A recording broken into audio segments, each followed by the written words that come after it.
পাগলী। কথা জয়ন্ত দাস, জিয়ান। আবৃত্তি টিংকু দাস। সংগীত মানস কমল। এই যে কোমল মাতৰ ছোৱালীজনী, যাৰ প্ৰতিটো কথাত মৌ বৰষিছিল, যাৰ ওঠৰ এটি মিঠা হাঁহি স্তব্ধ হৈ পৰিছিল সকলোৰে হৃদয়। মই তাইৰ কথা কি কৈছোঁ? আজি তাইক নেদেখোঁ মিৰ্জা বাছ ষ্টেণ্ডত।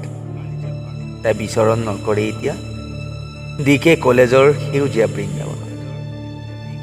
নাই নাই ভগৱান, তুমি ইমান নিষ্ঠুৰ হ'ব নোৱাৰা। তাইৰ কেঁচা যৌৱনক তুমি কাল ৰাত্ৰিৰ ভয়ানক ৰূপ নিদিবা। চা ভগৱান, তাইৰ হেতা পৰা মুখখন এবাৰ চা। তাই আজি সেই পখিলাজনী হৈ থকা নাই। এতিয়া কাৰো হৃদয়ত নসজা হ'ল তাই এখনি মৰমৰ ঘৰ। তাইৰ উপস্থিতিত এতিয়া কাৰো হৃদয়ত নবজা হ'ল এখনি মৰমৰ গীতা।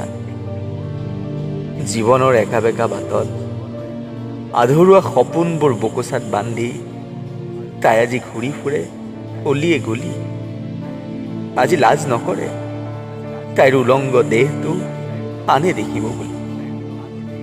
তাই আজি ভয় নকৰে ৰাতিৰ অন্ধকাৰক, কাৰণ তাই আজি চকুত নপৰা হ'ল নৰপিশাচৰ।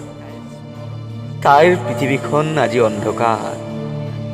সমাজত তাইৰ নাম আজি সুকীয়া, আৰু তাইৰ নামেই হ'ল পাগলী। পাগলী।